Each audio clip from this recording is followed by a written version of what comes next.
We have all our guys back now. The competition is very, very hard, very high for competing spots, and everyone was there today, and that's why we won.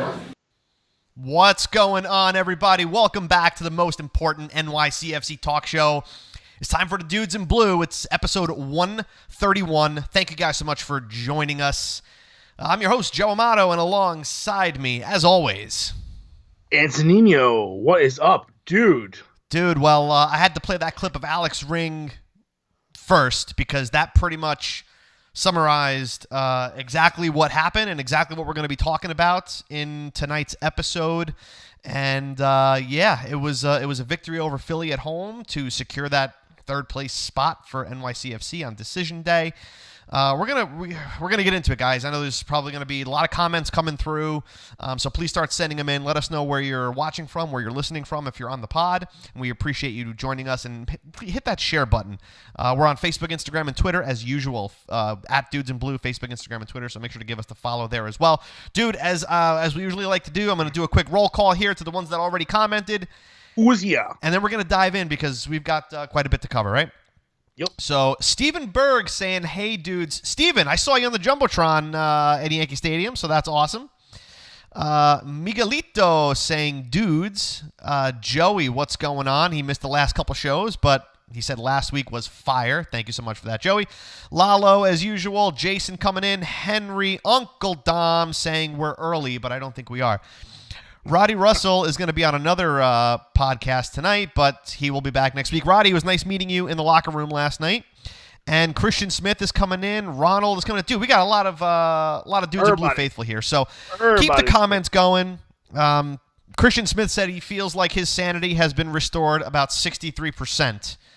It's a great number. It's a good number. It's a good number. It's an okay number. Okay, so where do we begin? This was let's start with what Alex Ring had to say.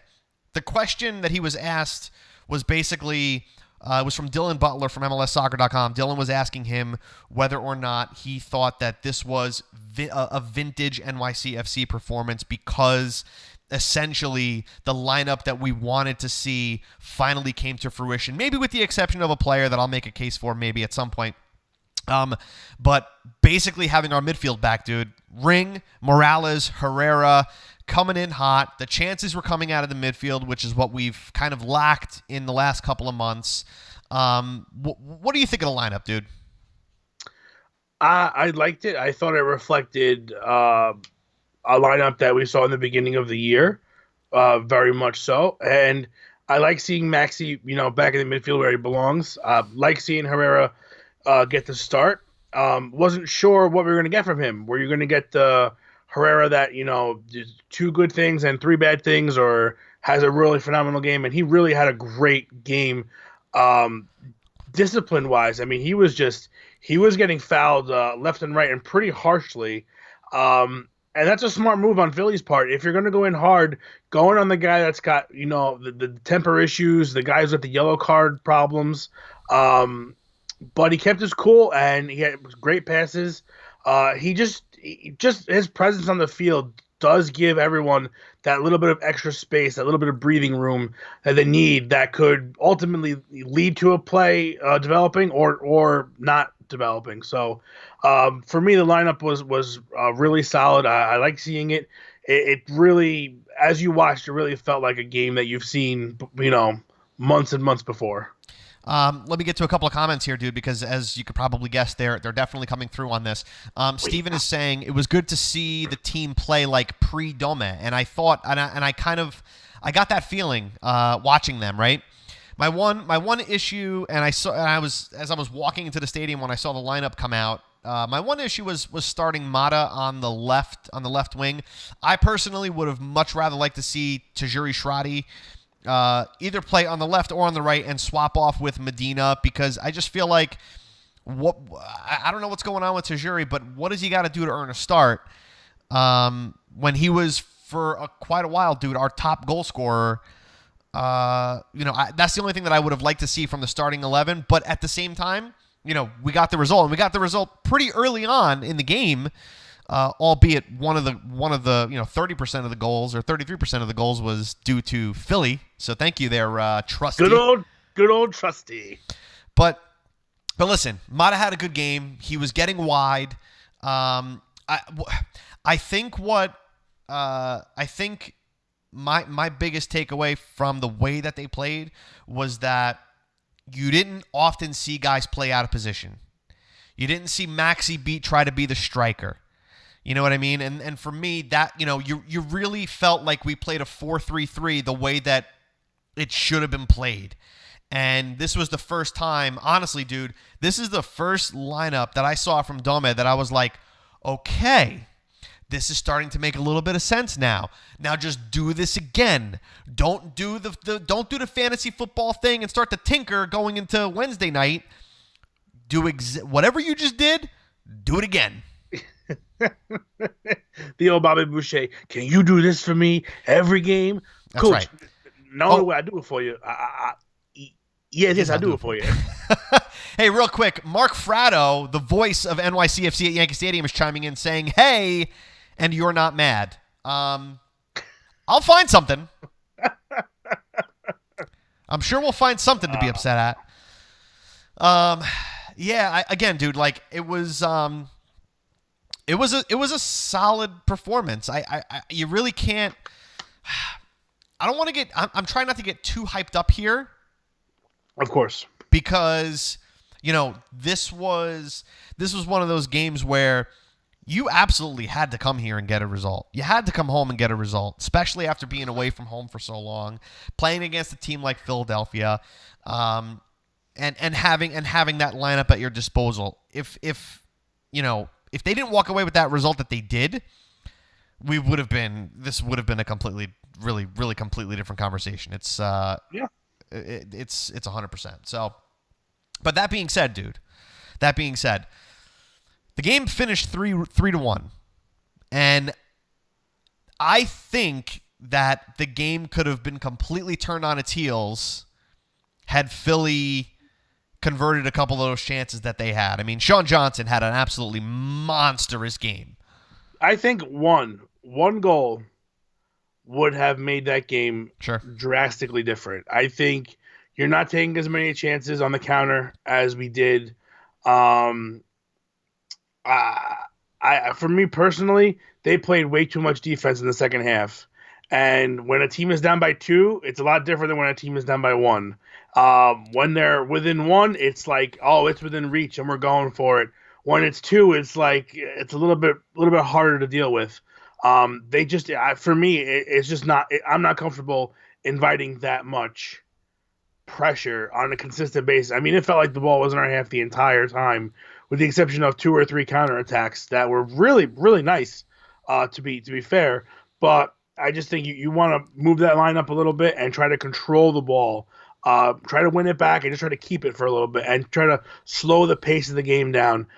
There's nothing teams that are behind hate more than not being able to control the pace of the game. When you're trying to move fast and get things done in a short period of time and you're just being constantly frustrated because you can't do it, it's really, really damaging to a comeback. So that was my only real issue as far as the game is concerned. I mean, you really couldn't ask for much more from everyone. Everyone gave great effort, and I mean, from the wing backs to the center backs to the keeper to everyone had a really solid game, and everyone did their job. No one stood out making any real mistakes.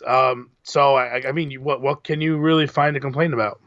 No, you really can't. Other than the fact that if a couple of things hadn't gone in our favor, the game would have been completely on its head. I mean, and Joey is saying here, take away the own goal and the PK save, and the game is 2-2. Very, very different looking game had Trusty not been so trusty or non-trusty, I should say. It's a totally different game. So I want to get to this really quick. Dave is asking, really, how many times this year have we seen our best 11? And he brings up, it's an interesting point. And again, I don't know if necessarily this was our best 11. It might have been maybe our best 10. Maybe our best 9. I don't know. With the exception of Mata and Medina. Medina was pretty quiet. Medina was pretty quiet that game. But again, they weren't really attacking on his side, so I can't really fault him necessarily too much. But at the same time, dude, we had no problem getting results in the better half of the first part of the season with not our best lineup. Well, here's the thing. It's not really on paper what is your best lineup. Are you gonna give me, everyone's FIFA rating and judge them on that, and then the highest rated guys at each position are going out there? Is that our best? I don't think so. I think it's who is playing the best at any given point in time. If let's just, for example, if Tati is playing very well, he is part of your best 11. Just because he's not there, because other guys are ahead of him on the depth chart, if he's playing well, he will be part of your best 11. So I don't know if you can really say best 11, but you want to talk about maybe most consistent of what we've seen throughout the whole year. I think this is the 11 guys that you kind of wanted, that were there from the beginning. They kind of knew what they were getting into, and they kind of, when they're in those positions, they know where everyone's going to be, and it makes the game flow a little bit easier. So for me, it's a little bit more of a consistency thing rather than who's the best, because who's the best changes from week to week. You've seen guys have 2 or 3 stretches of bad games, and someone else steps up and takes that spot. So they become the best option at that point. So Dave is saying that Dave says that Ant is onto something. Domè should pretend that it's FIFA 19, and maybe, just maybe, we take this thing to the cup. Just maybe. There are often games where I wish I just had my controller in my hand. I just wish I could control the guys on the field. Don't you find yourself going, like, smashing that right trigger? Like, run! Anyway, so, dude, let's talk a little bit about the goals, because that's something that we really haven't had a lot to talk about. Yes. In recent times. Dude, so Maxime Chanot finally not only puts one on target, but puts one in the net off a set play. Only took him 34 games. Dear God. I mean, the man, with the amount that man prays, his prayer was finally answered. And so was ours, to be honest with you. It was a perfectly executed, and he nodded it down, put it in a perfect place, and that's it. What are you gonna do about that, I think with him, it's more of his starting his starting position in the box on corner kicks. If you see him kind of drift to the front post, I don't think he has that ability to go get that header backwards. I mean, for most people, it's very hard to do. Head on. I think if he starts at the back post and works his way to the midway point of the net, I think he gives himself a much better chance of getting the ball on target, which is ultimately what you want. If it doesn't go in, it is what it is. But in that case, you can create rebounds. If you hit the woodwork, you can create another scoring chance there. You can create deflections. But it's really hard to do that if you miss the net. So for me, if you're going to pick him out, and he's probably one of the stronger guys in the box, I would say just start him towards the back post and make him work his way forward, but not too far. Yeah. Michael on Facebook is saying, in the last home game against Philly, didn't Chanot also score? Last home game against Philly. That I don't know. Which would have been last season. It would have to be last year. I really don't remember. Somebody's going to have to go fact check that for us. Roddy! Roddy had to leave, of course. Roddy had to leave, so thanks, Joey's Roddy. Doing good. Where's Joey? Joey, help us out. Yeah, Joey can do that. Joey's in here. We can do that. He's like Roddy Junior, Roddy the Third. Joey's coming in with the facts, saying, yes, Michael, Chanot, and Callan. That's right. Both of our center backs scored against Philly. Very interesting. Poor Andre Blake. Very interesting. Poor Andre Blake. But anyway, dude, the second goal, which came not 3 or 4 minutes later, something like that. It was pretty quick. But it started from a play that, you wanted to see more of from NYCFC. You had Ben Sweat getting up the wing, whips in a ball. Wasn't the best ball because there was necessarily nobody in there, but it was dangerous enough that forced Trusty to try to put it out, and instead he Took a great shot. And it was a beauty. I mean, he is not going to score a more beautiful goal than that in his career. He's not. It's on the wrong net, but I mean, again, at that point, you're kind of zoned in. If you're Ben Sweat, you're zoned in on getting to that area where you're near the top of the box, and you're just ready to get a cross in. And again, things like that happen, whether there's somebody there or not. It can happen. It's kind of hard to go full speed and try to, give a quick glance and see who's there, because at the time you take that quick glance, all of a sudden the ball's not at your feet anymore, or, you lose that little bit of focus. So it worked out well. And again, you want to see more of that. I think we saw yesterday what we haven't seen in a long time. You saw the guys that were on the flanks diagonally cross the ball and get the ball deep. How many times in our corner was there someone wide open, whether it would have been Sweat or Mata or Maxi, and they got that long cross in there, and all of a sudden everyone else comes in around the side and ends up in the box for scoring chances. That's the way we play our best. We play our best with those long diagonal crosses, working the ball down the wings, and then working it in the middle. That's the way we've been for the last 2 or 3 seasons. You got to stick with that. Again, it doesn't work for everybody. It doesn't work for every opponent. Playing out of the back doesn't work for every opponent. But again, if you know when to use it and you do it well, you can really exploit teams. And we did. That's exactly what happened. We did that, and they really. You have a hard time with those whipped in crosses and guys waiting on the end of them. And then all of a sudden, when you got so many people in the box, you get chances like David Villa had to put in that goal he put in. You got so much chaos going on where you leave the goalkeeper helpless. Christian Smith on Facebook says, I give NYCFC credit for that own goal because the pressure they were putting on the back line was unholy. Dude, they didn't stop the whole first half. I only wish that they were able to keep that up in the second half because, like you said, I think they defended way too much in the second half. But first half, dude, we sit on that side of the field. We haven't seen that kind of action in a very, very long time on our side of the field. There's a stupid stat. I don't think there were double-digit goals scored on that side of the field from us at all the entire year. That's I don't think possible. We got past 5. To be fair, it's very possible. Everything was always scored second half, usually after the adjustment of figuring out what your opponent's doing. And again, it's fine as long as you win the game. But you really do want to see pockets of sustained pressure in both halves. This way, if you need how big would a second half goal been? In yesterday's match. You put a nail in the coffin, and then all of a sudden, when you're inviting that much pressure, okay, you can kind of handle it because you're up by 3 and not 2. It makes a big difference. That those insurance goals make a big difference, and make no mistake about it. If you get past this round, and you look forward, that one extra goal could be the reason why you advance or you don't advance. You saw it happen with Columbus last year. If you would have given up one less stupid goal in Columbus, we would have been through. Mm-hmm. Yeah, because of the result that they had at home the following week. But exactly. So you have to limit your scoring chances, limit their scoring chances, and try to maximize yours because you never know when that one given up or that one put in could push you through. Guys, in the comments, David Villa got the Heineken Star of the Match at Yankee Stadium because yesterday. He always does. Right, but I want to know in the comments, do you guys agree with that? And I know we're probably jumping into it a little early, but we've got a lot of other things to kind of cover.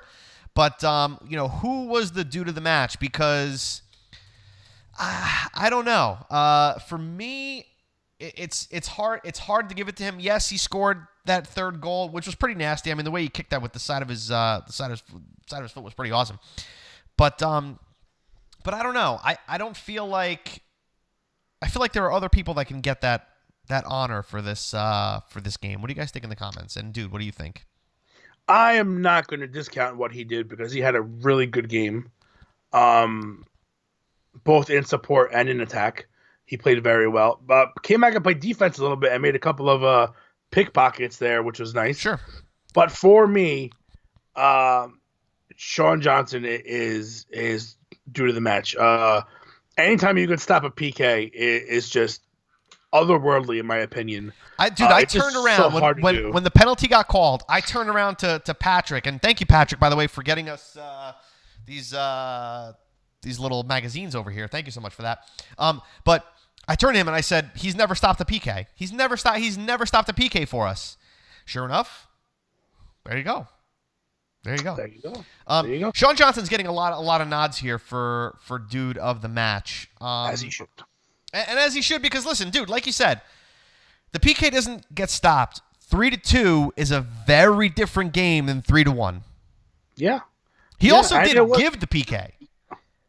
Yeah, you know what though? Which is what Amanda is saying on Facebook. And hi, Amanda. I would have liked to have. You know what though? At that point, are you going to blame him for doing what he's really supposed to do and make the charge? Now I was sitting right there, literally. If I was any closer, I would be playing right back. But I'm sitting right there, and it just happened so fast. I couldn't even tell if he jumped over Johnson and fell down, or if he was knocked down by a defender. And they don't show the replay, which I think is bull. I really would like to see what happened. Yeah. But I just can't do it. So again, whether he caused it or not, I mean, he did what he was supposed to be doing, a little bit, out of the way there, but making the save there, and the save he made before that, I believe, on a header, that he just caught it at the top, popped it over the crossbar. You're talking about a huge difference right there. Those two really, really changed the game. But for me, the PK is, at that point, even if you're winning 3-2, you're right. It's a totally different game, and that pressure you're inviting in the second half just becomes that much more deadly. And any one mistake, all of a sudden, your points are gone. So that's why I'm giving it to him. Not to knock anybody else, because everybody had a great game. Yeah, that's the thing, dude. This is one of those games that everybody played well. They did what they were supposed to do. Yeah, no one. But to me, the stopping a penalty is a little bit above and beyond, because it's not like it's part of your. I mean, it is part of your duty, but it's so ridiculously hard to do that when you can do that, I mean, you're essentially erasing a free goal. Like 93% of the time happens. More than that, I think, against Sean Johnson. So it's sure. So again, that's pretty good. Really. So are we giving this to Sean Johnson? Give it to him. Sean Johnson gets due to the match for episode 131 for a good performance against Philly. I mean, listen, he did. He had a great game, with the exception of giving up the PK. That was total redemption, and that's just. He did what he was supposed to do. He totally did what he was supposed to do. So on to like other things, dude. Here's what I don't understand, and this is again where I have to question Domè here, because you got to look at the substitutions. In the 68th minute, you take off Maxi Morales and you put in Eloy Amagat, a man that has literally contributed nothing since he has stepped foot on the pitch. Were you okay with that sub? Because I feel like from that point on, I felt a little more nervous. What was the first thing I did as soon as I saw him get off the bench? I turned my head, I looked at you, and I was like, why? Why is this happening?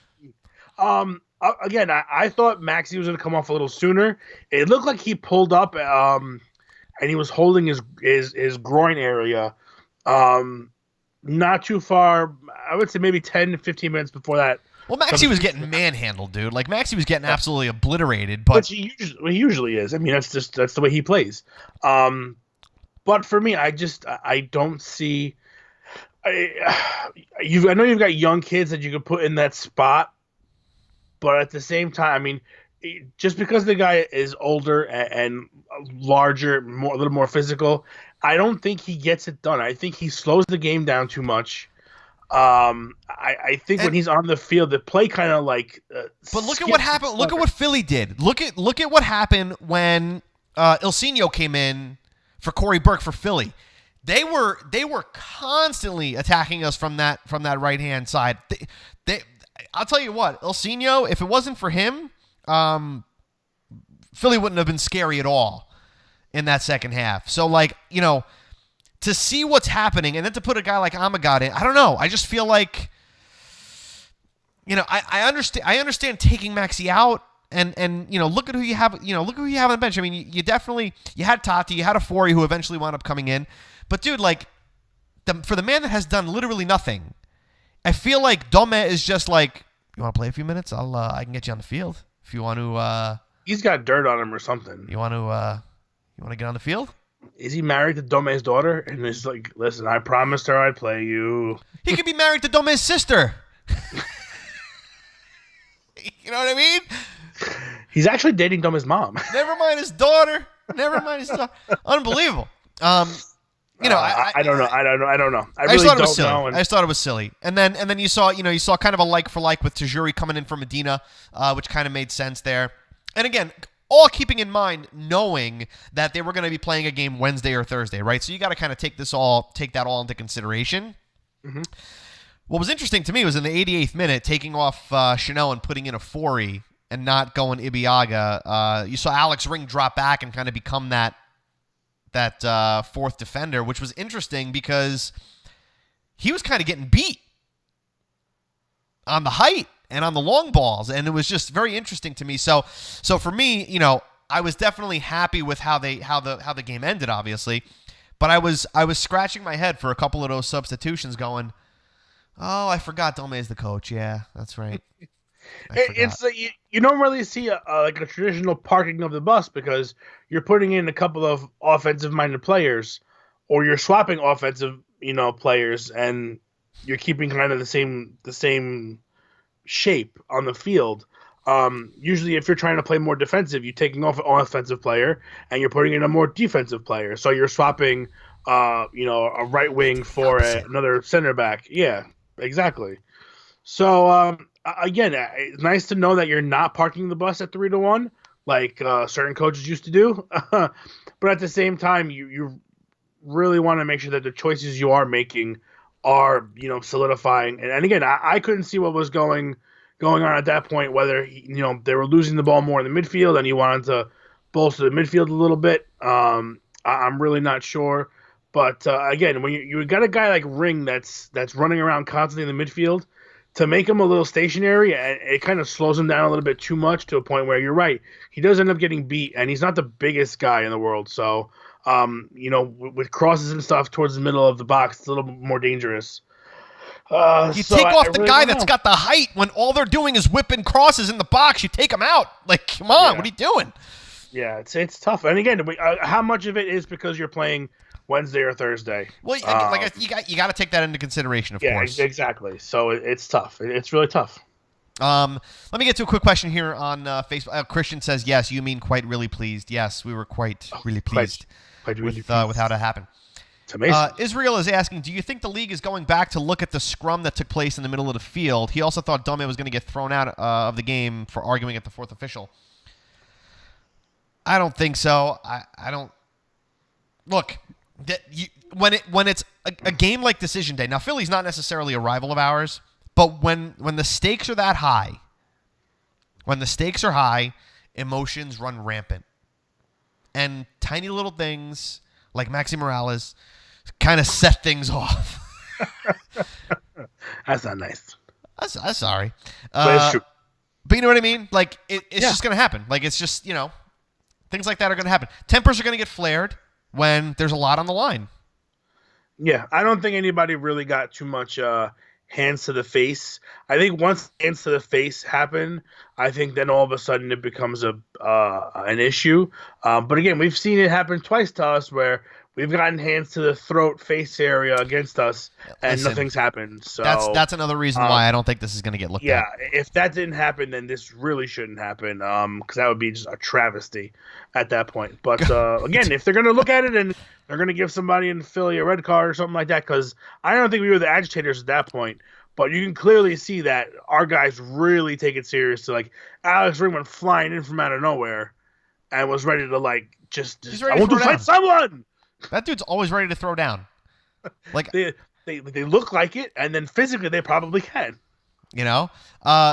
Joey is saying, as the pseudo stat guy, I tried to see if Amagat is married, but I couldn't find anything. Also, couldn't find out if Domè had any children. So, in case everybody was wondering. Wait a minute. There it is. Amagat is the son of Domè. Yeah? And how are they the same age? Illegitimate. This is true. How is he older? I have no idea. It's like Chuck Norris is the same age as his father. It's unbelievable. Anyway, yeah, Christian says that Alex Ring looks like the bad guy from Terminator 2. And you want to know something? I'm cool with it. Very true. Very true, actually. Very good. I like that. That's a good comparison. You know, he is the Terminator. That's for sure. Dude, plowing right ahead here. Let's quickly talk about the game that's happening on freaking Halloween, because it's happening on Halloween. This is great, because it's always the people who don't have the children that end up voicing their opinions and thinking that they're always right. Here's the thing. I know some people are saying it's Halloween. It's not like it's a holiday. Like, you don't have to go out and do this, that, and the other thing. It's not about us as adults. When you have children, this is like super important. It's like, it's such a huge part of growing up and a tradition of, you know, when you're first able to walk and you can pick out your first costume, you know, you take your children trick-or-treating. It's a huge, you know, it's a huge thing. It's a huge part of life, and everyone loves doing it. So it's not about, you know, people like, oh, it's just Halloween. It's the stupid holiday. Like, whether it's stupid or not, or whether you agree with it, you know, it's not for us. It's for really, really young children who don't necessarily understand that, you know, what playoff soccer is. So my son definitely doesn't. No, exactly. And again, would you Kara, by the way. It was easier to try to convince my 2-year-old son than it was to convince my wife for some reason. But again, because they don't know what Halloween is yet either. But you know, these are memories that you make and that you don't get back. But dude, it's just poor scheduling. We've had MLS crappy scheduling situations before. This is just one of them. It's absolutely unbelievable. I mean, it makes me upset, because not only do you charge me for the tickets before even knowing when it is, but now I can't go, and now I got to try to figure out how I can sell my tickets, which, you know, it ain't going to happen. Yeah, I know. If anybody wants 2 second-row seats in Section 109, DM us, because I will make you a very sweet deal. It's just a shame. It's just a shame. Yeah. Again, it's there's got to be a better way of not playing for 3 weeks, and then all of a sudden having the possibility of playing 3 games. Well, listen, it's, you know, the TV scheduling has a lot to do with it, as we know, right? Yeah, I get it. You know, because listen, otherwise you can't have 11 games play on the same day, kick off at the same time. You know, like they did on Sunday. I mean, that'd be fantastic if they did that. You know what I mean? Let's kick them all off at the same exact time and see what happens. But they can't, because they're nationally televised for the most part. So it's just really, it's very, very frustrating. I'm very, very upset. But hopefully we'll have a game to go to on Sunday against good old Atlanta at home. But that's, you know, dude, it's just frustrating, man. Just frustrating. One thing at a time. One thing at a time. Yeah. So, you know, moving right along here. Mark is saying he's calling us out on what? I'm totally afraid as to what he's about to comment. Garrett is saying, let's bring candy for all the kids and get dressed up in Amagat costumes. Oh, so bring geriatric costumes. Well, I'm pretty sure that Party City is all out of the Father Time costume. Yeah, again, by the way, if you're planning on wearing a costume in Yankee Stadium on Wednesday, don't, because you will not be allowed in. They have a strict no costume, no mask. Go figure. Policy. So yeah, don't do it. Don't do it. Just come dressed as a soccer fan. Oh, there you go. Yeah, it sucks. And listen, right, once the kids get older, I'm sure they'll take going to a sporting event over getting candy, most of the time. I'll never forget. I had one October 2001. My dad had World Series tickets, and I was like adamant about going trick or treating. And he was like, "No, I think you're gonna want to do this better." And I'm like, "What do you mean?" He's like, "Yeah, I got World Series tickets." And I was like, "All right, yep, I don't need candy. Candy, not necessary." You also weren't 2 in 2001. Right. No, I wasn't. You I know, was not. there's also that. Yeah, but again, so I'm saying as they get older, it's different. But when you have younger children, these are memories that you make that you don't get back. Mark is saying this club gives fans a lot of influence on a lot of stuff, and he's basically saying, is there any other team that would take their fans' opinions in consideration when scheduling playoffs? It's not really about the team. Oh yeah, the team's not doing it. It's because totally dude, I'll tell you right now. When I was in the locker room last night, I was talking to Woody about it, and I'll tell you right now, nobody seemed happy with the potential of playing a game on Halloween. No. Well, first of all, how many players have kids that are under the age of 4 or 5 or even 10 for that matter? I'm sure they all want to tough scheduling. I'm sure they all want to participate in that rather than, having the game on Wednesday. But I mean, it's the way it is, and it's unfortunate. But I have no problem with the team at all. I mean, the team goes above and beyond in so many different ways for the fans. But this is a total scheduling thing on MLS's part, and I think it could have been avoided. With some really minor tweaks, because you're talking about a day or 2 days difference, really, when you're looking at it. So Brian is saying his understanding is that it's all dictated by TV, and that's pretty much what that was pretty much my point, was that, when you're relying on these networks like FS1 and Unimas and Univision, all these guys, you're unfortunately at their mercy. But it's like, come on, like we gotta do something about this. Dude, let's talk a little bit of decision day happenings, because how do I spell decision? DECISION. Something like that. Yeah, I'm gonna put it up on the screen, and if it's wrong, I don't really care because I'm typing as we're doing this. So leave me alone, people. What a dude! Crazy. I always love decision day, not necessarily because of the position that we always seem to get ourselves into, but just watching the magic unfold around the league, because there were so many things, dude. There were so many things that were just delicious. So Chicago and DC, oddly enough, that game ends scoreless. Very, very surprised at that. Rapids 2-1 over FC Dallas. Crew beating Minnesota 3-2 after a pretty long lightning delay, I think, at halftime, from what I understand. I think so, yeah, because that game should not have ended when it ended if they all started at the same time. Yeah, dude. I think the big story here is the LA Galaxy, because they were up 2-0 on Houston Dynamo at halftime. Houston came back and scored 3 goals to knock LA and Zlatan Ibrahimovic out of the MLS Cup playoffs. Now, I think I read it on Twitter, I read it somewhere, Zlatan left before the media was even allowed into the locker room after that game. Not surprising. I don't think we're ever going to see him again. Not surprising. I think the LA Galaxy organization has been trying to get a hold of him for the last 12 hours, and nobody knows where Zlatan is. Mark it down. You heard it here first. The first, maybe not the first, but the newest player coach for Real Madrid. It's quite possible. It is, because we all found out today that Lopetegui got the old axe. Yeah, they don't take too kindly to losing over there. 5-1 to your arch nemesis without Lionel Messi.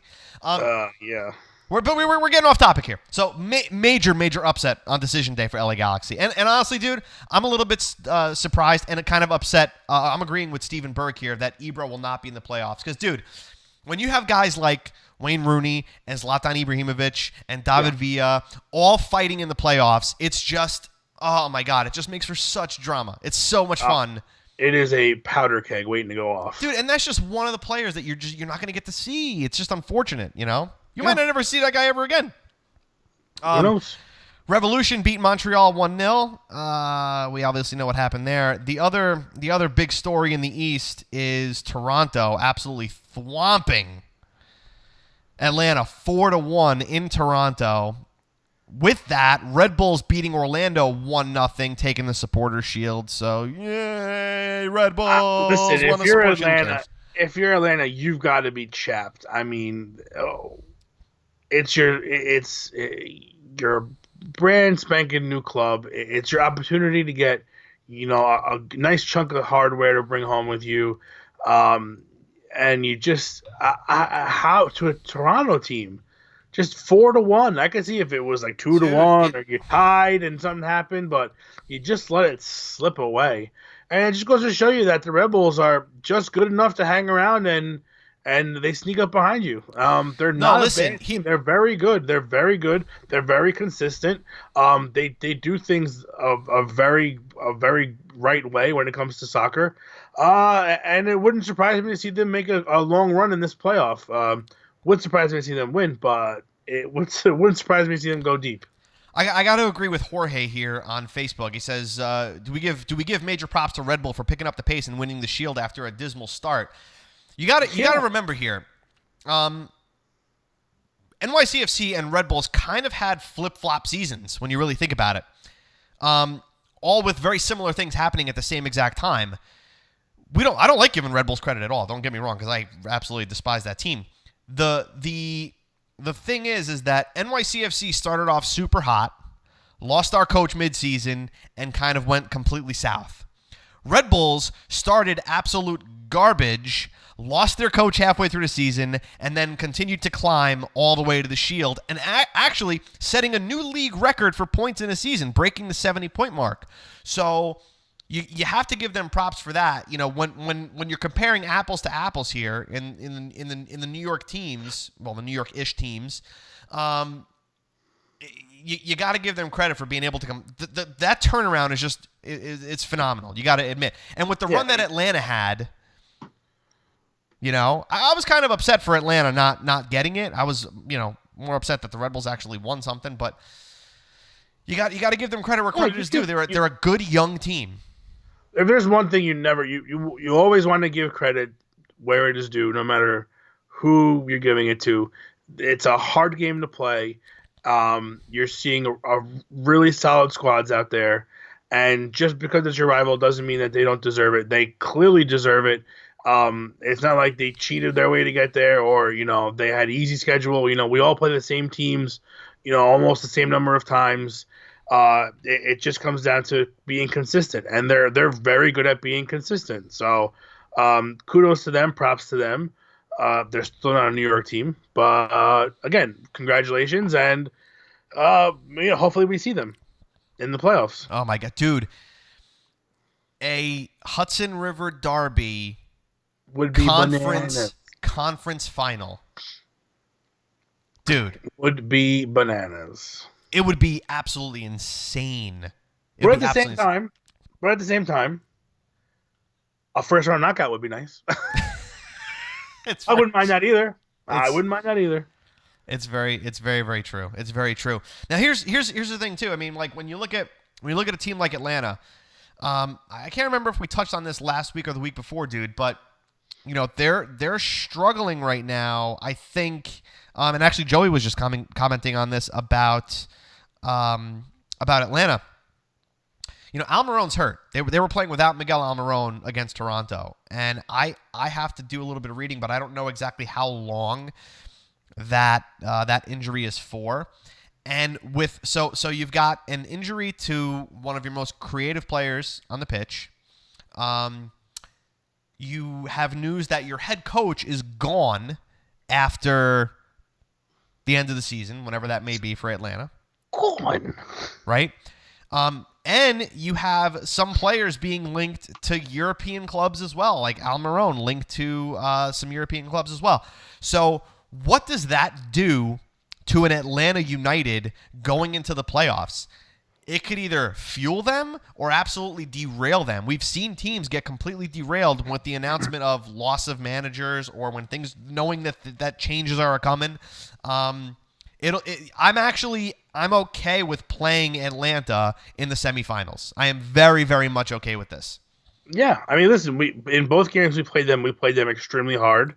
Fairly even matchup. I would think think. even. I think we tied both games, didn't we? Was that this year? Yeah, we tied 2-2 at home and then 2-2 away. I think, right? Yeah, or 1-1. One of those games might have been. Yeah, I'm not sure. Joey. Joey, come on, bring it.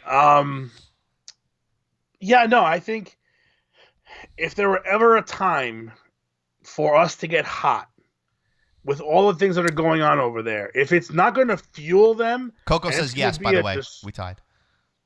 Okay, good. See, I remember a couple things.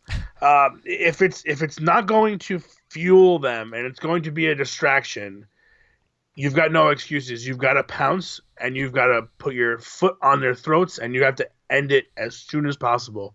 Because if this team gets a little bit of a spark and pushes forward, we could be in trouble. I mean, they are a very, very, very good football team, as are we when we play a certain way. So as long as we can bring what we brought yesterday in moving forward and building on it, it could be a perfect opportunity, a perfect storm of, listen, they got these 2 or 3 things going on over there that are being distractions.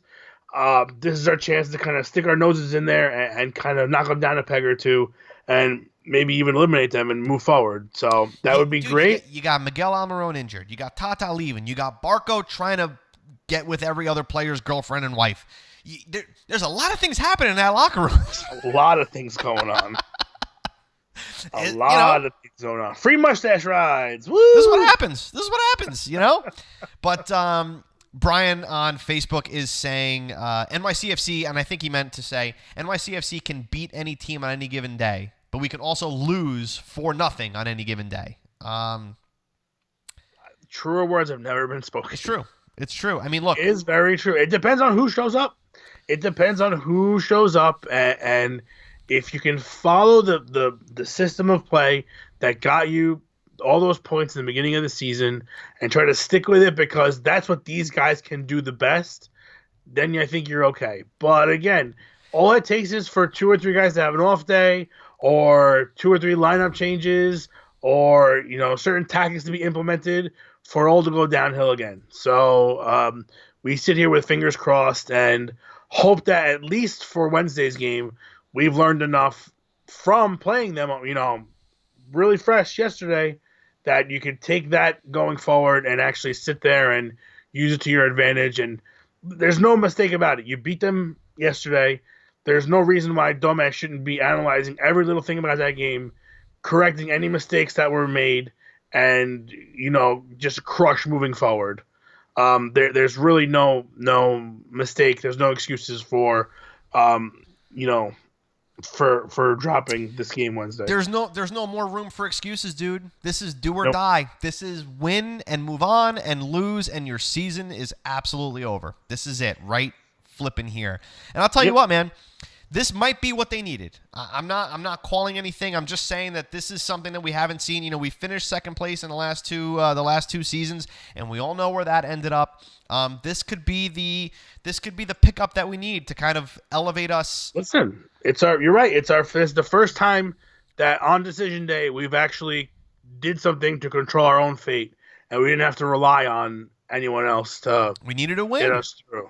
We needed a win to secure a home field advantage. And we went out and did the job and did it fairly well. Well, now they've got another job to do on Wednesday night. And guys, that pretty much brings us to because we're well into stoppage time here, dude. But we're gonna pretty much wrap this up. Let's get the rally caps on, do the rituals, put your costumes on backwards. I don't care what you guys have to do. Do whatever you can to bring this team through to the conference semifinals against Atlanta. This is going to be absolutely fantastic. So. Is anyone in the comments dressing their children as NYCFC players? Is anybody here? Just want to know. Yeah, if you guys are dressing any of your kids as NYCFC players, send us the pictures. We'll make sure to post them. We'll post them on the Twitter and the Facebook and the Instagram too. If you guys are cool with us sharing them, we'd love to see. Because it's usually some kind of form of wig and jersey outfit that makes it look ridiculously fun. Absolutely, and I love it. So I would love to see what all the little guys look like. Absolutely. Oh, dude, real quick before we go, I just got a quick little thing to share with people that in case they want to jump on board here. I was able to score a bunch of these Adidas NYCFC hoodies on closeout. They're currently going on Amazon for between $55 and $60 on Amazon. I was able to get them. If you guys want them, I bought a bunch of them, and I'm able to sell these shipped to anybody in the United States for $30. They're really nice. They're NYCFC. They are Adidas. They are real. I can assure you. They're going for about $60 now. I've got a bunch of different sizes, so if you guys are interested, shoot us a DM. I'll probably post some pictures of. They're good to stay warm throughout the rest of the NYCFC season. So, especially at the games, because it was a little nippy. It was a tit nipply out It was a bit last night. Guys, hey, thanks so much for hanging out with us for episode 131. This was fantastic. If somebody wants my tickets, if somebody wants to buy my tickets, shoot us a DM. And if you guys want to purchase one of these awesome hoodies, I'll ship it to you for $30. It's fantastic. Yes, Tommy, I definitely have large. Facebook, Instagram, and Twitter, we're at Dudes in Blue. We will be doing a show Thursday night to recap the knockout round, good, bad, or ugly. Well, there really is no indifferent, right? So it's just good or bad. We will be here Thursday night. Happy Halloween, everybody. Stay safe out there. Yes. And until Thursday night, guys. Stay blue. Stay blue.